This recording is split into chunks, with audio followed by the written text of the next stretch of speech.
ప్రభుత్వ medical కాలేజీలను private భాగస్వామ్యంలోకి PPP అంటూ తీసుకెళ్లాలి అన్న చంద్రబాబు నాయుడు గారి సర్కార్ నిర్ణయం చుట్టూ ఎంత వ్యతిరేకత కనిపిస్తూ ఉన్నా చివరికి ఏ ఆసుపత్రి మెడికల్ కాలేజ్ వాళ్ళు కూడా మేము తీసుకుంటామని చెప్పి ముందుకు రాకపోయినా ఒక ఆసుపత్రిలో పనిచేసే ఉద్యోగి ఒక టెండర్ వేసినా మేము ఎలాగైనా సరే ముందుకెళ్తాం, మళ్ళీ గడువు పొడిగిస్తాం, ఆ ఉద్యోగితోనే ఒప్పందం చేసుకుంటాం, ఎట్లయినా ఇవి పీపీపీకి ఇవ్వాలి అని మాట్లాడుతుంటే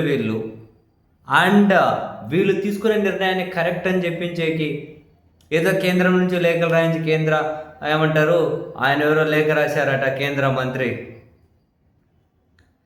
మంత్రి జేపీ నడ్డా లేఖ రాశారట, పీపీపీ మంచిదని చెప్పి కేంద్రం అంతా ఫుల్ సానుకూలంగా ఉంటే జగన్ మాత్రం మోకాలు అడుగుతూ ఉన్నారు. పీపీపీ వల్ల ప్రైవేట్ భాగస్వామ్యం వల్ల మంచి సర్వీస్ వస్తుంది, మంచి సేవలు వస్తాయి, క్వాలిటీ పెరుగుతుంది అని చెప్పి రోజు తెలుగుదేశం పార్టీ పత్రికలు, వాళ్ళ టీవీ ఛానళ్ళు, వాళ్ళ అఫీషియల్ సోషల్ మీడియా హ్యాండిల్స్లోనూ వరుస పెట్టి కేంద్రం ప్రోత్సహిస్తుంటే జగన్ మోకాలడ్డు. సరే, జగన్ మోకాలడుతున్నాడా, అరికాలడుతున్నాడా, మోసే అడ్డుపడుతున్నాడా, ఇట్లా వీపు తిరిగి వీపు అడ్డ పెడుతున్నాడా, ఏదో ఒకటి పక్కన పెట్టండి. అసలు జగన్ అన్న కాన్సెప్ట్ పక్కన పెట్టండి. పీపీపీ అని ప్రైవేట్ భాగస్వామ్యం ఉంటేనే మంచి సర్వీస్ అందేటట్లు అయితే జగన్ ప్రభుత్వ హయాంలో తీసుకొచ్చినటువంటి మెడికల్ కాలేజీలను మాత్రమే ఎందుకు ఇవ్వాలి? అంతకుముందు ఎందుకు ఇవ్వకూడదు? వీళ్ళు ఒకవేళ ఇప్పటి వరకు ఉన్నాయి, మేమేం దాని జోలికి పోము, కొత్తగా పీపీపీలో మెడికల్ కాలేజీలు తీసుకొని వస్తామంటే అది వాళ్ళ ఇష్టం. ఆల్రెడీ ప్రభుత్వ భూమి ఉండి, కాలేజీలు ఉండి, ఇంకొన్ని నిర్మాణ దశలో ఉండి, కొన్ని పూర్తి అయిపోయి వాటిని ఇవ్వడం ఏంటి అని ప్రశ్న వస్తుంది. మంచి సర్వీసు, క్వాలిటీ సర్వీస్ జగన్ దూరం చేస్తున్నాడు, ముఖాలుడుతున్నాడు అంటే మరి క్వాలిటీ సర్వీసు ప్రైవేట్ వాళ్ళు ఎంటర్ అయితేనే వచ్చేటట్లు అయితే అంతకుముందు కూడా ఇవ్వండి. మంగళగిరిలో ఎయిమ్స్ ఉంది, ఇవ్వండి. ఆయన కేంద్రాన్ని మీరు ఫాలో అవుతూ ఉన్నారు కదా, వాళ్ళ విధానమే కార్పొరేటర్లకు దోషిపెట్టడం కదా, ప్రభుత్వ రంగ సంస్థలను అమ్మేయడం కదా. అఫ్కోర్స్ చంద్రబాబు నాయుడు గారి హయాంలో కూడా ప్రభుత్వ రంగ సంస్థలు చాలావి కాలగర్భంలో కలిసిపోయినాయి, అది వేరే విషయం. ఆ లిస్టు గురించి మళ్ళీ మాట్లాడుకుందాం. కేంద్ర విధానమే ప్రభుత్వాన్ని నమ్మి ఆ ప్రైవేట్ అని వేయాలని కదా, మీరు ఆ విధానమే అని చెప్పి ఓపెన్గానే చెబుతూ ఉన్నారు కదా.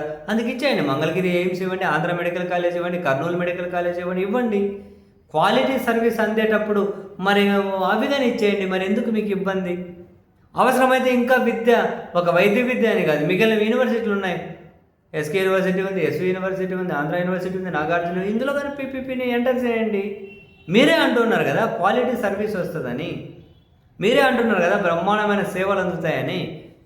ఈ జగన్ ప్రభుత్వ హయాంలో తీసుకొచ్చిన మెడికల్ కాలేజీలను మాత్రమే ఎందుకు ఇవ్వాలి అంటున్నా. క్వాలిటీ సేవలు మిగతావి కూడా ఇవ్వండి, మంచి క్వాలిటీ సేవలు అందేటట్లయితే. పీపీపీ వస్తే అద్భుతాలు జరుగుతాయి, ప్రైవేట్ వాడు వస్తే అంటే అవి ఇవ్వండి. ఒకవేళ విద్యా సంస్థలు అయిపోయిన తర్వాత మిగిలిన సంస్థలు కూడా ఇవ్వండి. ఏపీ బెవరేజెస్ కార్పొరేషన్ ఉంది, ఏపీ ఫుడ్ కార్పొరేషన్ ఉంది, ఏపీ ఫారెస్ట్ డెవలప్మెంట్ కార్పొరేషన్ ఉంది, చాలా ఉన్నాయి కదా. ఏపీ ట్రాన్స్కో ఉంది, ఏపీ జెన్కో ఉంది. మిగతా వన్ బై వన్ అన్నీ ఇచ్చుకుంటూ పోండి. ప్రైవేట్ వాడి వల్ల మేలు జరుగుతుంది అంటే మొదలేక జగన్ మోకాలు అడ్డ పెడితే ఏముంది, వీపు అడ్డ పెడితే ఏముంది, ఏం చేయితే ఏముంది, ఆయన కదా పక్కన పెట్టండి. మీరు నమ్ముతున్నారు కదా, మిగతావి కూడా ఇవ్వండి. అవే ఎందుకు, మిగతావి కూడా ఇవ్వండి. మరి పిల్లికి ఎలా సాక్ష్యం అన్నట్టు ఆ ప్రభుత్వాన్ని అన్నీ అమ్మే ఆ కేంద్రం అంట వీళ్ళకి ఆదర్శం అంట. ఇంక మనం ఏం మాట్లాడుకుంటాం? అధికారం ఉంది, వ్యవస్థలు ఉన్నాయి, అడ్డగోల పత్రికలు, టీవీ ఛానళ్ళు ఉన్నాయి.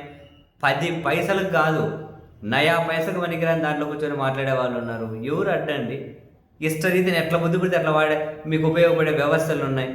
మరి అన్నీ ఉన్నాయి కదా, ఎంజాయ్ చేయండి. ఎవరు వద్దంటే